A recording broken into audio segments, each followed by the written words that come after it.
गहरी रात का वक्त था। घड़ी की सुइयां 12 बजा रही थीं। आसमान में काले बादल घिरे थे और हल्की हल्की ठंडी हवा चल रही थी। पूरे गांव में सन्नाटा पसरा हुआ था, मगर फरहान की आंखों से नींद गायब थी। वो अपने कमरे में बेचैनी से करवटें बदल रहा था। उसकी अम्मी की तबीयत बहुत खराब थी और डॉक्टरों ने जवाब दे दिया था। वो पूरी कोशिश कर चुका था, इलाज करवाने के लिए हर दरवाजा खटखटा चुका था, मगर कोई फायदा नहीं हुआ। आखिरकार हारकर उसने गांव के बड़े बुजुर्गों से मशवरा किया।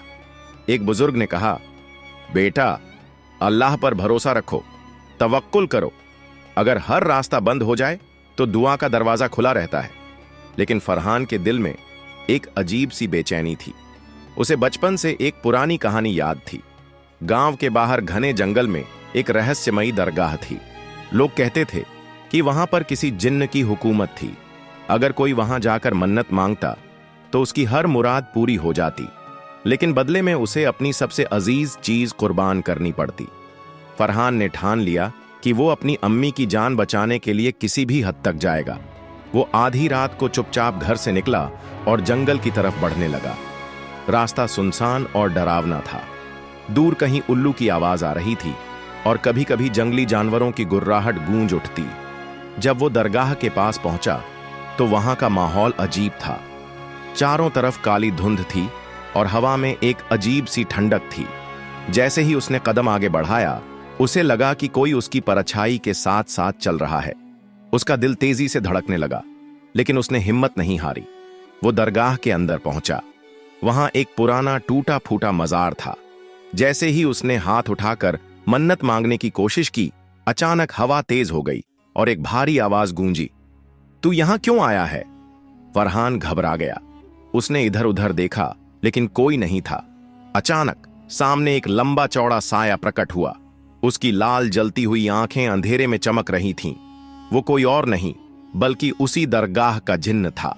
जिन्न ने गहरी आवाज में कहा, अगर तू चाहता है कि तेरी अम्मी ठीक हो जाए तो बदले में तुझे अपनी सबसे अजीज चीज देनी होगी। फरहान ने बिना सोचे समझे कहा, मैं कुछ भी देने के लिए तैयार हूं। जिन्न हंसा, अच्छा तो अपनी रूह दे सकता है? फरहान के पैरों तले जमीन खिसक गई। उसने कभी नहीं सोचा था कि उसे अपनी जान देनी पड़ेगी। वो घबरा गया।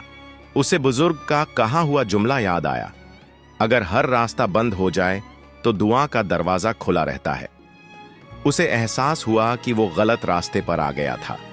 उसने इंसानों से उम्मीद छोड़ी, लेकिन अपने रब से नहीं मांगा। उसके हाथ कांपने लगे, लेकिन उसने हिम्मत करके कहा, मुझे तेरी मदद नहीं चाहिए। मेरा रब सबसे बड़ा है। वो अगर चाहेगा तो मेरी अम्मी को ठीक कर देगा। इतना कहते ही पूरा माहौल बदल गया। जिन्न गुस्से से चीखने लगा और हवा में एक जोरदार झटका आया।